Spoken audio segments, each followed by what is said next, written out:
Portion of this video is sponsored by Aiper. CES kind of has a reputation for showing like technology that's like 30 years in the future. This year I've gotten more into home tech and sort of adding more stuff to my house. So I walked the show floor to find the best home tech that's like actually real things that you can buy either now or super soon. Listen, I'm known to enjoy a beer every now and then. I stay far away from kombucha, but I do like cider. If you're like any of those drinks, maybe you wanted to try to like make it yourself, meet Exobrew. So this is a home brewing technology that can brew 1.6 gallon batches in 3 to 30 days, depending on what you are doing. It looks really cool, and they'll take a lot of the guesswork out for you. They'll send you brew kits with all the hops if you want to make some beer, and there's kind of a homebrew, sorry for the pun, community with over 13,000 recipes that you can make with the Exobrew. We had a chance to try it. It tasted really good. It's kind of a fun thing, I think, to do in your house. I don't think it's going to save you any money from going out and buying your own booch or anything like that. I didn't expect it to ship though in 2024. This is Cold Snap. The best way I can describe it is like Keurig for ice cream. You can make your own soft serve ice cream at home, which is cool. So this is how the story goes. The founder says he gave his daughter a blank notebook to write down invention ideas daily. And she came up with the idea of having an ice cream machine in the house. It's got these big cans and they're safe to store in a pantry.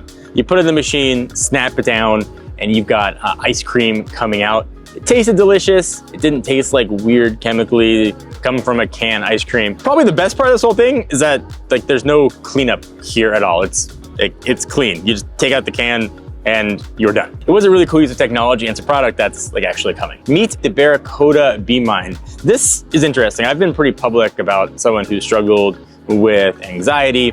This is weird. It's a personalized mental health coach based on mood identification, and it's going to help you kind of incorporate mindful practices into sort of the daily routines, or even help curb feelings of loneliness through immersive experience using light and sound and visuals. Unlike most things here at CES, it's going to use AI to interpret expressions, gestures, and language. Even give you things like food recommendations, weather notifications. It's got a really cool touchless interface. It's running what they're calling Care OS. We don't have an ETA on shipping, but it should be coming soon-ish. If you want to check it out, we'll have a link to it down below.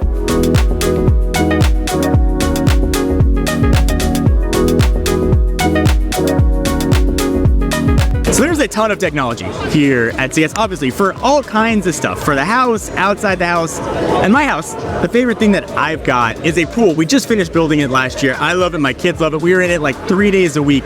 Like anything outside, it kind of tends to get gross looking no matter how much you try to clean it. But fortunately, there is a technology solution, like every other problem, to take care of that. Enter this video's sponsor, Aiper. I had a chance to check out their booth here, which is nuts. They got pools, they got mermaids, they got live bands going on, and showcasing their latest technology that can clean the bottom of my pool, the top of my pool, and also take care of the yard as well. So if you're gonna do something in the water, you gotta pick a good name. So Aiper picked the one that everybody's gonna remember. It's a scuba line. So there's the Scuba S1, Scuba S1 Pro, and the Big Daddy, the Scuba N1 Ultra. There's a ton of cool things that Aiper is doing. First of all, they're bringing a ton of technology at really affordable prices, especially when you compare it to the competition.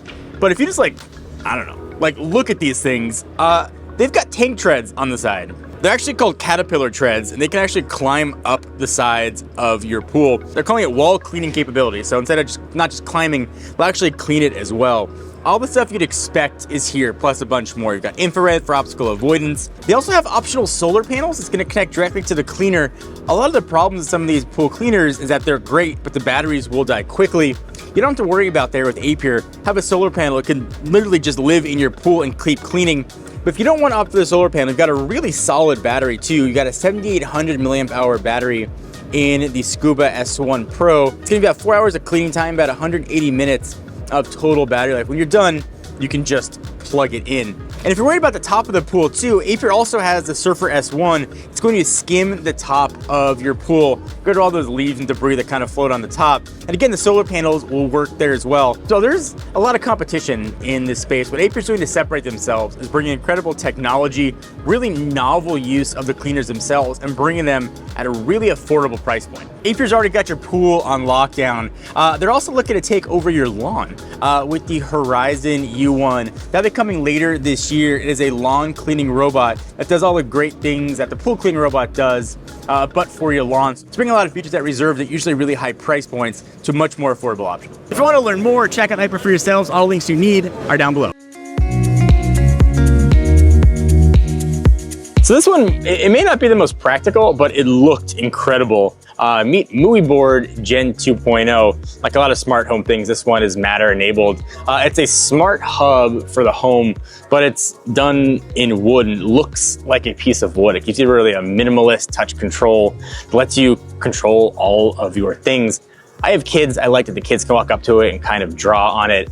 I like that I can send messages while I'm traveling, like here in Vegas, and it'll go to the board for them. And it'll control all devices that you have connected through it. It's just kind of intrinsically comforting. It's kind of a natural wood interface, and it kind of blends into the background. It was more of like a calming technology philosophy in here where a lot of technology is very in your face. This one just seemed a bit more relaxing. If you didn't know what it was, you just think you got kind of a cool piece of wood up on your wall. I like sort of seeing something different. Powering this is the appropriately named Calm UI, and it's gonna prompt information to appear on the screen when you need it. I thought that was really cool. And being able to send and receive handwritten messages from my family when I'm out and about is just a really cool thing. In my house, I have a lot of different smart home products. I've got stuff from Apple, Amazon, and Google.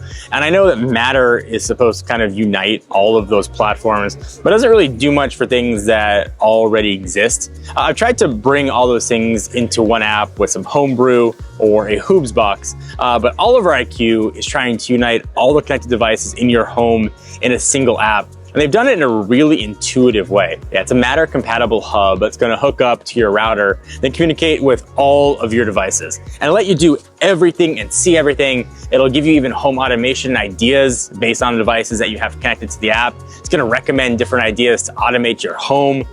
It is really cool what it does, and it's a very clean UI. It looks a lot like the Apple Home app and has like all of your things in there. You could set up all of your automations, control everything just in one place instead of having to go to different apps. The one thing that I didn't love about it was there's a subscription fee, but you do get 24/7 support if you need it. The pricing wasn't yet available, but they did a really nice job. The UI looked really clean. And if you don't want to set up a homebrew system for yourself, this seemed like a really plug and play way to get all of sort of your home stuff in one simple app. Out of all the tech here, that was kind of the stuff at CES for my house that I was most excited about. Some of the stuff was in your face, some of the stuff was a bit more sort of hidden, integrated to the background. Some of it's about trying to make me a better, more well-adjusted person, but all of it was really cool. And I'm pretty excited to try all of it, hopefully one day in my house.